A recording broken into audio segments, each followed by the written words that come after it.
Graça e paz, queridos. Vamos fazer uma reflexão daquela passagem de Gênesis capítulo 14, em que o nosso pai na fé, Abraão, entregou os dízimos dos despojos para o sacerdote Melquisedeque.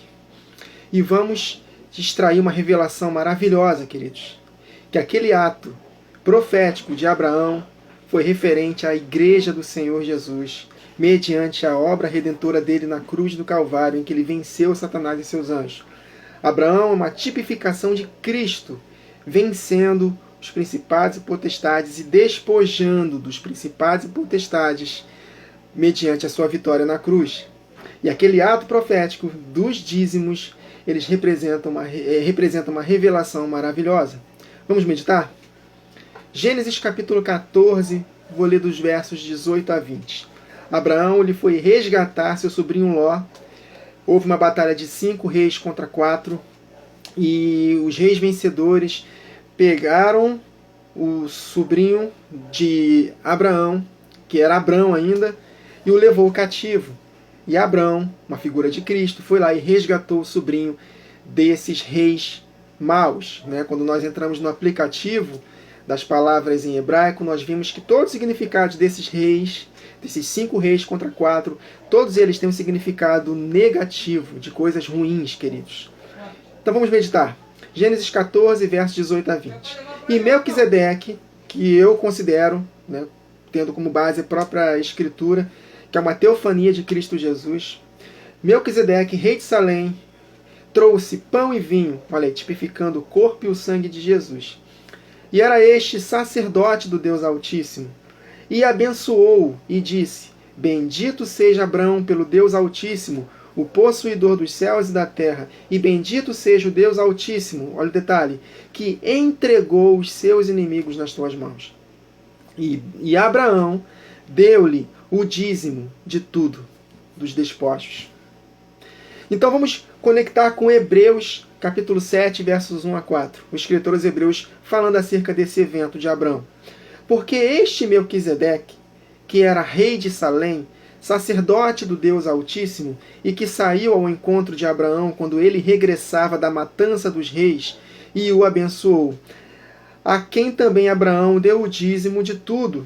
E primeiramente esse sacerdote Melquisedeque, por interpretação, rei de justiça. E depois também rei de Salém, que é Jerusalém, que é rei de paz. Sem pai, olha o detalhe, sem pai, sem mãe, sem genealogia, não tendo princípio de dias nem fim de vida. Está falando acerca de Cristo, queridos? Que nunca foi criado, nunca foi criado, ele subsiste com o Pai desde a eternidade.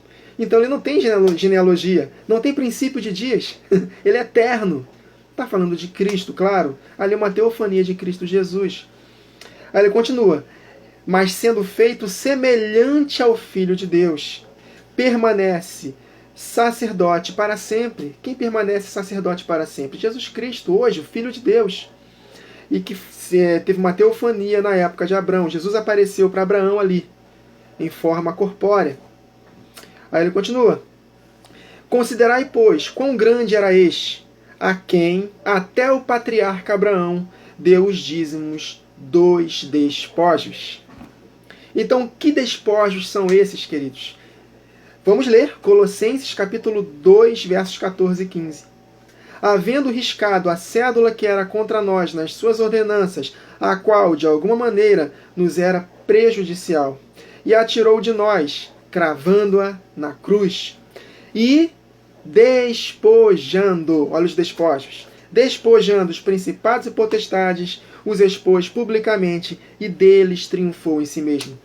Então, queridos, na antiguidade, pela palavra de Deus, nós podemos compreender isso, que todo rei vencedor na batalha, ele pegava os despojos de guerra. Então Jesus Cristo, ele venceu na cruz e despojou Satanás e seus anjos. Quem são os despojos que estavam sob a posse de Satanás? Eu e você, que fomos libertos do império das trevas e transportados para o reino de Jesus Cristo. Então você consegue compreender que dízimos são esses, queridos? Não é dinheiro, queridos. Na palavra de Deus, de Gênesis a Apocalipse, dízimo nunca foi relacionado a valor monetário, a dinheiro. Nunca. Dízimo tem a ver com as festas. 3 vezes ao ano, os dízimos eram coletados no ciclo das festas. Das primícias, os dízimos eram as primícias eram os dízimos. As primícias entregues eram a 10ª parte do melhor. E Jesus Cristo, quando ressuscitou dentre os mortos, foi feito primícias dos que dormem. Primícias, queridos. Ele é a cabeça, nós somos o corpo. Ele foi o grão de trigo que caiu na terra, morreu, mas não ficou só. Ele brotou da terra, trazendo consigo muitos frutos. Eu e você. Então, profeticamente, esse ato de Abraão representa Cristo Jesus vencendo os reis maus e resgatando o seu sobrinho. Esse sobrinho é uma tipificação da igreja que estava sob domínio de Satanás. E Abraão é uma figura de Cristo que venceu e pegou esses despojos. Amém, queridos? Então, o dízimo de Abraão, ele não pode, meus irmãos, ser profanado para dinheiro. O dízimo de Abraão somos nós. Os dízimos dos despojos, queridos. Amém, queridos? Então, Cristo Jesus, o vencedor, despojou principados e potestades. E Abraão, figura de Cristo, venceu os reis maus e despojou o seu sobrinho Ló. Amém, queridos? E ofereceu o dízimo para Melquisedeque, rei de justiça. Quem é o rei de justiça? Jesus Cristo. Buscar em primeiro lugar o reino de Deus e a sua justiça.